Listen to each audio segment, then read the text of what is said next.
I came from the mud. There's dirt on my hands. Welcome to Build an Iconic Life podcast. I'm your host, Chris Whitehead, and this podcast is dedicated to help you build a life with zero regrets by focusing on how you have everything you need to stand up, stand out, and live life on your terms. Let's dive right in. Hey everybody, welcome back to another episode of Build an Iconic Life. I am here with Jon Clemence. He is a professional copywriter. And let me tell you something, being in business for so long, one of the most important things that I've seen transition, and it's always been there. It's been in print. Jon, you're going to tell us all about this, I'm sure. It's been in print forever, but now that we're online, the ability to write well, to capture people's attention is at a paramount. Whether you're doing it visually or in written form, there are people that have about 7 seconds of attention span, and you've got to catch them quickly. And why don't you tell people what the name of your business is, and then talk about how you kind of came into being a professional writer for other people. Yeah, so the name of my business is Cedar Press Proofreading. So we do writing, we do editing, we do proofreading. If it has to do with words, we do it. And so how did I come into doing this? Well, it was COVID. You might have remembered that little episode in our lives. So I actually have a previous career in quality management. So I worked for 15 years in quality management. About 13 of those was with a very large airplane manufacturer in the Pacific Northwest. I'm not going to say which one, but let's just say I couldn't work there anymore after planes started dropping out of the sky. That was enough for me. So I moved on, went to a smaller company, and then COVID hit. And man, I was just an economic casualty. Like they just couldn't pay my salary anymore. So they sent me home, don't go away, Matt, just go away. So I was sitting in my house going, okay, what am I going to do now? And I thought, the one thing I don't want to do is I do not want to sit in a fabric covered box ever again. I don't want to go into work. I don't want to have a boss. Like I've had it with that. So I said to myself, what can I actually do that provides value to people and that I enjoy? And I remembered, oh yeah, when I was in school, I was the dude who always like willingly proofread other people's papers for them just for fun because I enjoyed it. I like to say, like, I was the nerd that actually liked Shakespeare in English class. Like I was the guy who was like, can we do this some more? Everyone else is like, what are you, nuts? So for me, I thought back and said, I've got this love of the English language, maybe people will like actually pay me to do that. And it turns out that people will pay you to do that if you know what you're doing. So I actually got started, this would have been like January 2021, middle of COVID. I went to the site called Upwork, which is a freelancer site you can submit for jobs. And I just started doing like proofreading, $10 an hour. I was like proofreading reviews for a website. So nothing fancy, nothing exciting, didn't even pay well, but it was something that I could do, that I could feel good about, that I could own that process. And so over the next, several years, I developed that skill set. I learned how to provide my value to these clients and how to make their content shine, how to make it resonate with readers, how to just clean up all of the mistakes that are inherently in, first drafts of things. And I was able to build to the point where I actually got so many clients that I had to start an agency. So I've actually got like 8 or 9 freelancers under me that I try to go out and find work and assign that work to them, because otherwise they're just too much. I can't do it all. So that was kind of my journey. COVID was a blessing and a curse. So I'm very thankful to be on the other side of it, even if I didn't like going through it. And there's still challenges, which you can talk about. But you know what? I get to do something I love, and I get to help people, with their own business goals and grow their businesses. So it's kind of like a win-win for me. One of the whole purpose behind that flame and iconic is that's the seed of greatness that's inside of every human. I really, truly believe it. And I saw COVID do 2 distinct things, very polarizing. Either people gained 50 or 100 pounds and got lazy, and self-righteous and keyboard warriors and all sorts of stuff, or they put their work hat on and said, what am I going to create now? Because the world has changed. And it's really awesome to be talking to someone that made this kind of decision. Being in business so long, I've had to make that decision so many times. And, everybody always says, oh, when you start making this money, life gets easier. I don't think life gets easier. I think we get better. And I think that new levels inherently have new devils in them.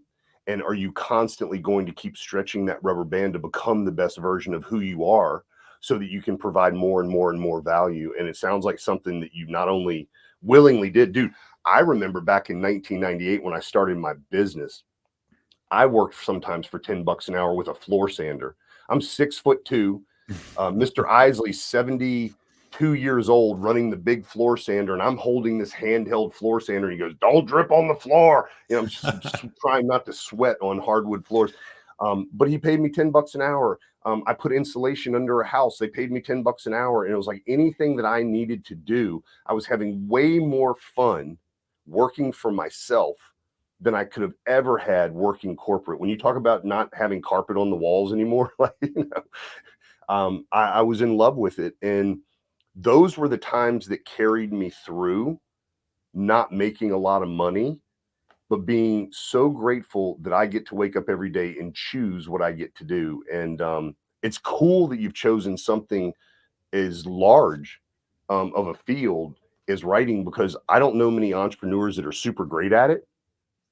And tell me about the kinds of results that you get do you get to see the results for your clients, or do you just kind of do a project and then set them on their way? Or Yeah, I wish I got to see more results. Unfortunately, I just don't.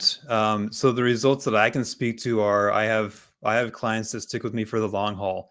So whether it's me writing an ad for them, like I do a ton of podcast ads, I write a ton of ads for, newsletters, like sponsored copy. I have this one client that I know loves me because I've been working with them for like 3 years. So they help other entrepreneurs sell their online businesses. And so I come in and I clean up all of the copy. There's just pages and pages and pages of client submitted documents that someone has to clean up because sometimes they're almost unreadable. Like you said, a lot of entrepreneurs are great at business, terrible at writing.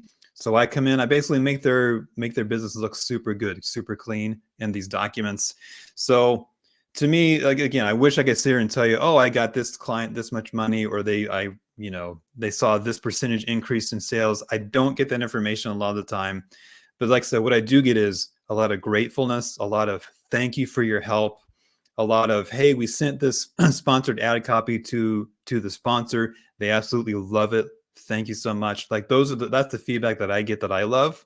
And I know that it ties into the bottom line. Yeah. Even if I don't see it. Yeah. You're making them look professional. Yeah. Have you ever heard of a guy named Alex Hormozy? No. So check him out sometime. He wrote a book called $100 Million Blueprint. And I think you would be interested in it. He talks a lot about the copywriting aspect when it comes to making offers for people. And I think you would enjoy that book. But it just reminds me, I remember learning, I don't know, maybe 5 or 8 years ago, that the basic formula is how to get X without doing Y when you're talking to people online, right? As a value proposition. And keeping things really simple. And one of the things in working with a lot of my clients, because I focus on copywriting a little bit too, and whether it's standing up and presenting or blah blah blah. But a lot of my entrepreneurial friends, when they first come in, it's like they give me a list of 77 things that are awesome about what they do, and it's like I can't even remember what you do now. I mean, it's all over the place.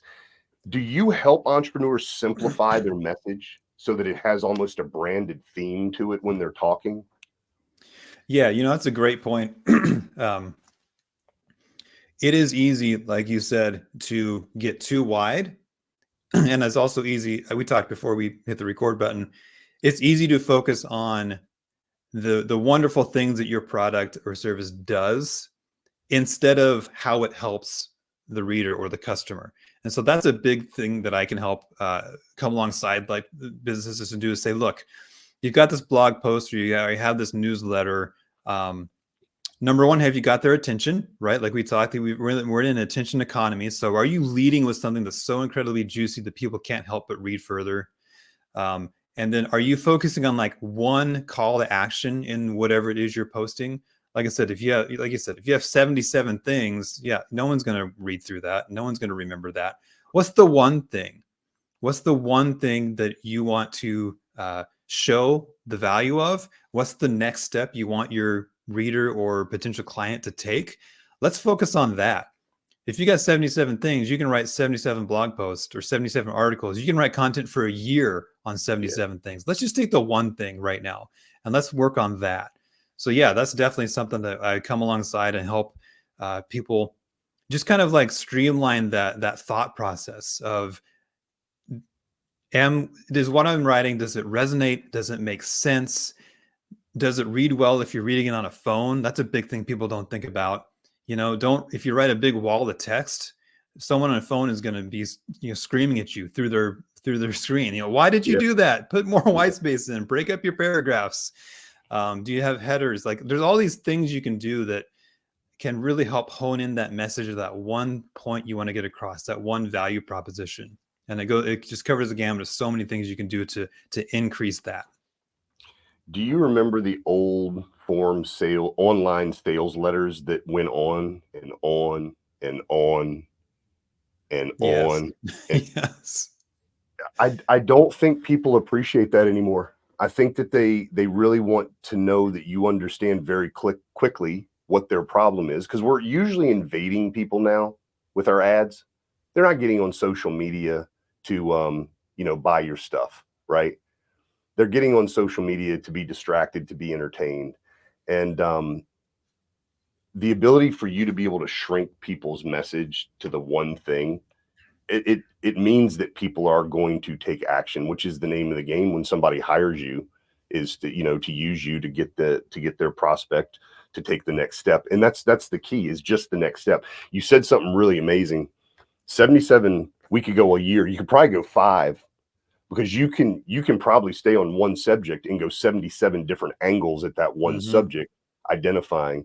And I think about all the years of you being a proofreader, like you must have not just read for grammatical mistakes. You're probably reading it for comprehension. I mean, somebody that can understand Shakespeare means that you get what, old William was trying to say, right? Yeah. And that's a heck of a skill set, man, because you have to be able to span almost any genre and understand one thing. Who is the person on the other end of this and what value are they receiving from it? Is that right? Yeah, that's absolutely right. Yeah. And like I said, that totally ties back into just this idea that, like, I like to say it like this, like we're all the stars of our own movie, right? There's that my life is a movie, your life is a movie, and we're the star. So if you write a blog post, a newsletter, a book, an email, a social media post, anything from the standpoint of I'm the star of my movie. Here, look at my movie. Okay, no one cares. Like they love you. They think you're a great person. They don't care. But if you can flip that script and say, okay, I'm actually going to make this about you because you're the star of the movie right now. Okay, now you're going to get people who are interested. And like you said, maybe you're entertaining them and maybe that's a part of your strategy. That's okay. Maybe you're educating them. Maybe you're providing value. That's what I like to do. I like to say, look, here are all the things that I can provide value. You think a copy editor is just someone who like finds all the missing periods and like the misspelled words. Well, that's true. But here's what we also do. We also do X, Y, and Z. And you know what? You can kind of do that too. Let me give you some tips on how to do that. Right. So now I'm providing value. Again, I'm making it about you. You're the star of the movie. Let me talk to you in that context. So too often we just, we make it all about us because we live with us. We know us. But I'm telling you, if you can flip that script and make it about them, the other person, you're going to see better results. Yeah, you basically just reach through your client and turn them into what you're doing with them, to them, and for them, so that it's a streamlined approach. So, Jon, tell us about you as a person. Like, heard about your work stuff. Like, you're from Seattle. Are you from Seattle originally? Yeah, I'm not. I actually was born and raised in Kansas, just outside of Wichita. So I'm a Midwest guy. And then I went to college in Missouri, and then I actually got a seminary degree in Denver, Colorado. So I have a master's in divinity and biblical studies. And then from there, my family, we moved out to Seattle for a job, and that's where we kind of found home. So we absolutely love it here. I know people say, well, it rains a ton. It's always raining in Seattle. Like, yeah, I kind of like it. It's It's cool. It doesn't get very hot. You know, I got the beard. I got the whole look going. Like I'm good. Like I'm growing the web feet. So yeah. Yeah, I live in Seattle. What else? What else can I tell you about myself? What else do you want to know? What are some of the things that you do hobby wise? Like You know, what there's does somebody do in Seattle when it rains all the time? well, lots of indoor activities. So the thing I'm probably excited about the most right now is so I've been playing guitar for like since I was 15, so probably 20, almost 30 years now. And I've always wanted to be in a band, like not like some, you know, major recording Yeah. thing, but just like a, you know, an old man band, right? Going to the bar, playing the cover set. Yep. So about 8 months ago, I was talking with a friend of mine who's a drummer, and I was telling him this, like, you know, I've always wanted to be in a band, but you know, I got kids, I got a wife, I got a business, I got a family. I don't have time for that. Maybe later. And he goes, well, tell you what, I'm in a band right now and we need a guitar player. And we all have jobs and families and kids, and we just make it work. We just are flexible. So I said, oh man, I don't know. I got to go talk to my wife about this, right? I can't just say yes, like she's my partner. So I go home to my wife and I say, hey, my buddy has this band and he wants me to join it. And before I can even get the words out, she's like, oh, you have to do that. That's on your bucket list. So, okay. Hey, if the wife says you got to do it, who am I to complain, right? Right. So now I'm in a band. I'm in a cover band. We do rock covers. We just play local shows. Let me tell you what, that is the funnest thing that I do. Dude, that is so cool because for so many years, again, I started at 24 years old, right? And I wasn't making a lot of money. So stress have just pushed the envelope forward as hard as I could.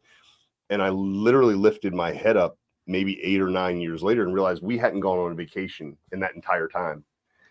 So we had a son, and we ended up going to Florida to take him to the Disney World kind of thing.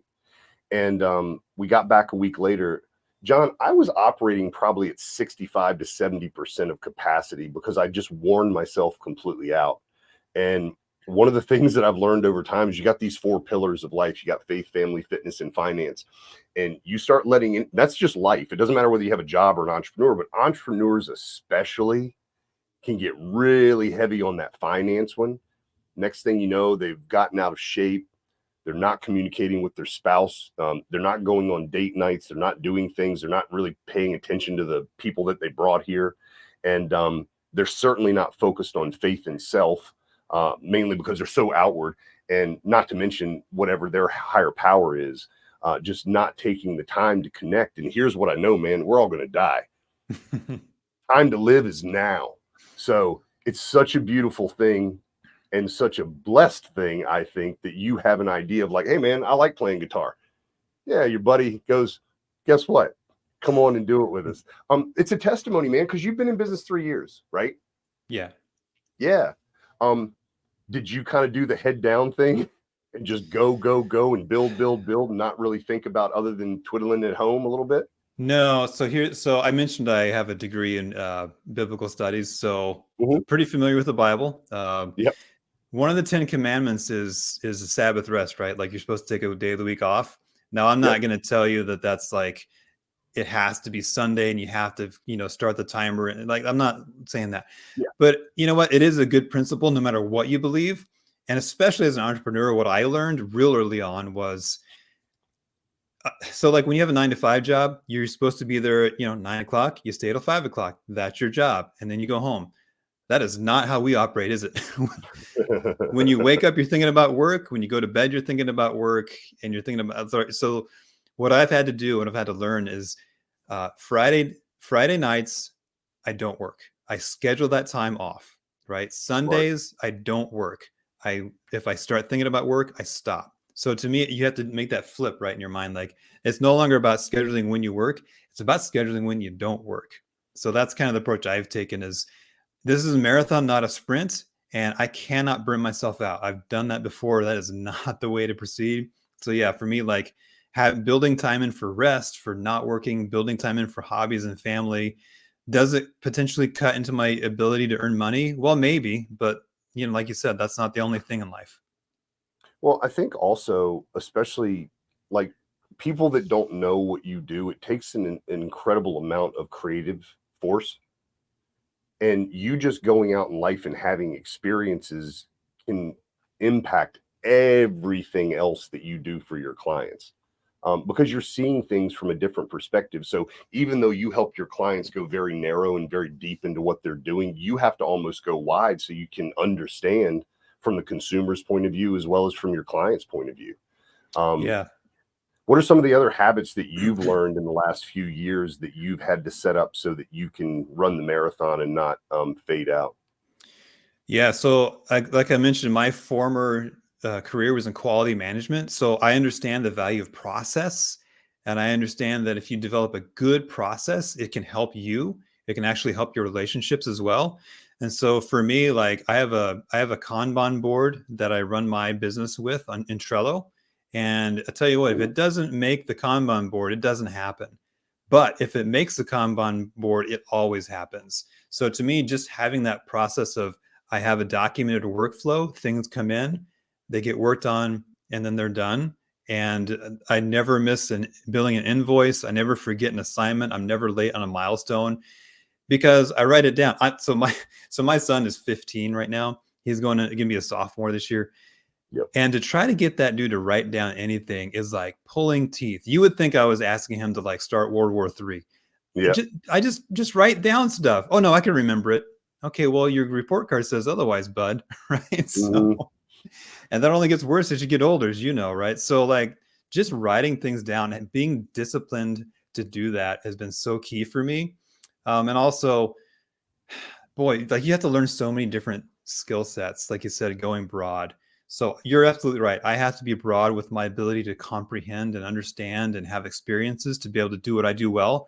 But I've also had to learn how to market. I've had to learn how to do sales. I've had to learn how to be an accountant, right? I didn't know how to do any of that stuff when I started, zero.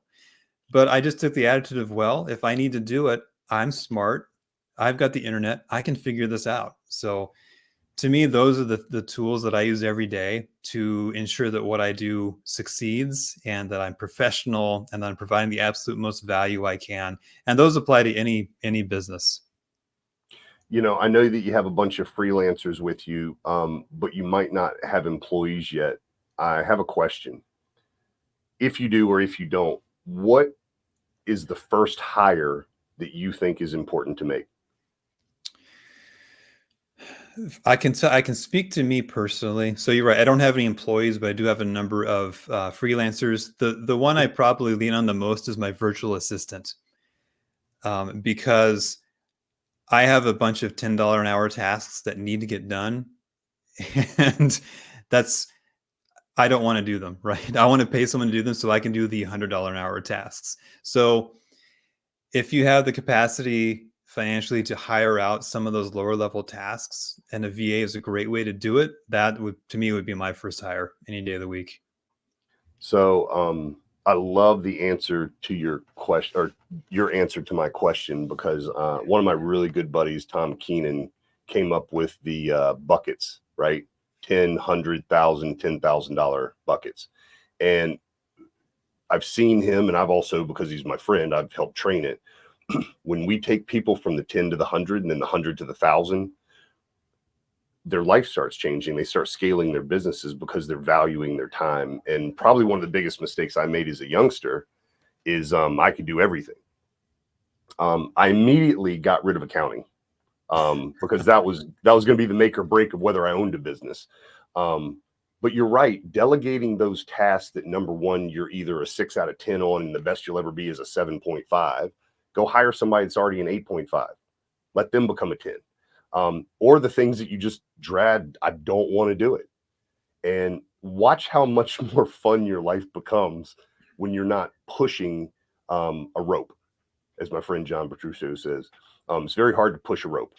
And I think it's important, and I think it's really cool that you have taken a really strategic approach to how you've gone through things. Again, there are people that got into COVID, and instead of seeing opportunity, they saw all the negativity. And it just seems like what you did was say, hey, who do I really want to be when I grow up? And I'm 50 years old, and I'm still saying, who do I want to be when I grow up? And I hope I go out asking the same question, because we always get to innovate through that process. Absolutely. You know, I ask myself the same question all the time. Yeah, who do I want to? I don't know. What am I going to do 5 or 10 years from now? I don't know, but I'm excited to find out. So if you were to write for pleasure, which I'm assuming you do sometimes, probably, right? Yeah. What do you like to write about? You know, it's funny because I actually have a Medium account, and so that's my write for pleasure. That's my guilty pleasure, and I am such a guitar nerd that I write about guitars. Like that's what I love to do. I just like to geek out on them. I like to learn about them, the history, the specs, everything. So yeah, I'm just pretty much a guitar nerd. That's what I do. You play classical or just 6-string or what? I play mainly electric guitar. So man, I'm Okay. straight up just rock and roll. That's Okay. where it's at. I have an SG and that's just and a Marshall and that's how I roll. Dude, you need to email me a video of you doing your thing. I think that would be. Do you have any videos of you guys playing? Yeah, I got a couple. Yeah. Yes, dude, send me one. I would, number one, I'd love to watch it. Number two, I'd love to put it out on social media and say, I want all y'all to know that I'm on the East Coast. He's on the West Coast. He's in a rock band. He's also a copywriter, and watch him rock out for 2 hours. By the way, he has a master's degree in seminary work, so quit judging. That's right. I think it's boss, man. I think it's really boss. That's really cool. Yeah, thank you. So anything that you would like to leave with our audience, things that you believe maybe that they need to know that maybe they're not paying attention to based upon the career and the clients that you've had? Yeah, I think if there's one thing you can take away from our conversation, we kind of alluded to it, it's that with anything you write, make sure you focus on the other person, right? So that means grab their attention quickly. It means think about how they're reading it. That includes flow and format and all kinds of things. And then think about the next step you want that person to take. Because this is something I tell people all the time is, you know your business, you know your product, you know the next step to take, but I don't have ESP. I don't know what that is. So remember that. Just tell us. We won't be offended, I promise. Just tell us what to do next. So like if anything, if you take anything away from this conversation with regard to your content, whatever it looks like on the internet, it's good introductions, work on that formatting so that it's easy to read and scan, and then make sure you're directing people to the next thing you want them to do. Like if you can just do those 3 things in the things that you put out there in the world, I think you're going to see success with that. So with that being said, everybody, the next thing that you can do is like and subscribe this particular episode, share it out on social media, and help Jon reach more people so that his message can get bigger and bigger. Jon, I really appreciate you being on here. We're going to put all of your information in the description when the episode is released. And I definitely encourage people to reach out to you and to have a conversation. I'm assuming you're willing to get on a 5 to 15-minute conversation with somebody to make sure that you're a good fit. That is absolutely right. In fact, if you go to my website, there's a book a call button, and you can just get on my calendar, and we'll have a conversation. So anybody that might not see that, what is your website?